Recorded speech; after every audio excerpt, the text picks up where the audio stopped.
Hi there. Now, carers have a very important role which sometimes I don't think they or others realise. They're hard-working and underpaid. They work long, unsociable hours and are essential to keeping people independent and alive. They are as important as nurses and hospital staff, which means that they also need to take on that role as regards infection and cleanliness. This is something that I can't repeat enough times. Carers are dealing with the weak and the vulnerable, and ME sufferers are particularly vulnerable because of being so ill and having a compromised immune system. My immunity is weak, but also overactive, so I have a violent and prolonged reaction to any type of virus or infection. It means severe pain for me, which has me in tears, with sleepless nights and faints and upset stomach. Nigel too is very vulnerable, and when he gets a cold it's doubly hard because he has to try and look after me when he can barely look after himself. I'm sure the carers know all this and do their best to practice good hygiene, but it's easy to become a little complacent. I've had carers help me with the bedpan without wearing gloves and then just wipe their hands on a baby wipe afterwards. Some wipe their noses on dirty tissues and put them in their pockets with their clean gloves. Or they'll rub their noses or cough over my food.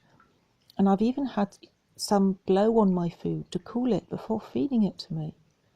These carers are professionals dealing with very sick people, and I know it's easy to forget, but extra cleanliness is paramount in this business. Aprons and gloves are provided by the agency, and it's important for the carers to wear them. Some ME sufferers ask the carers to double glove, especially when there's any physical contact. I can't wash my hands, and I have everything brought to me and touched by others first, so I'm relying heavily on others to be extra clean. Mobile phone screens, pens, keys, they're all objects that carry a lot of bacteria, so I prefer that on arrival I'd like the carers to put their phone on vibrate or silent and then wash their hands before doing anything else. Light switches and door handles are also places that are often forgotten when cleaning is done, but are frequently touched, so need wiping regularly.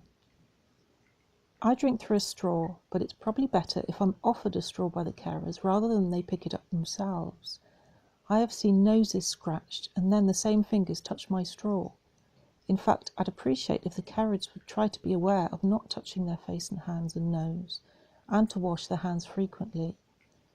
Apparently, hand washing with soap needs to be for at least 20 seconds.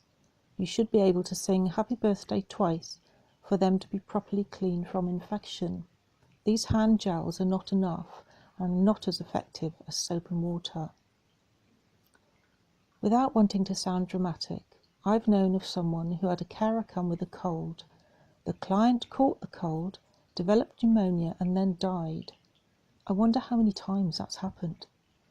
I've had pneumonia twice, pleurisy twice, laryngitis and bronchitis numerous times. It's very important that I have as little exposure to viruses as possible. My agency has told me that due to staff shortage, they have to send carers who have colds. However, they have provided face masks for them to wear.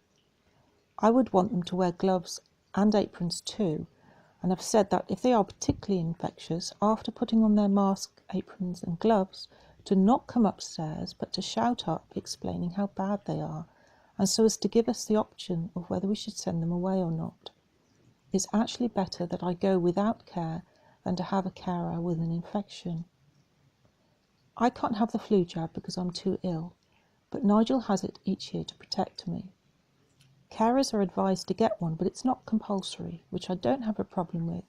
But if a carer is ill with a cold or flu, I really need them to come to my defence and not come here to my home. Even if they think they might have an infection coming on or are feeling a little bit sniffly, I really need the carers to protect me by not coming or wearing a mask, apron and gloves. Every infection I get adds to the time I'm bedridden, so the fewer viruses I get, the better. The carers are part of my rehabilitation team. I'm trying to get well, and with that little bit of extra vigilance, they can really help me on my road to recovery. Well, thanks for watching. Bye.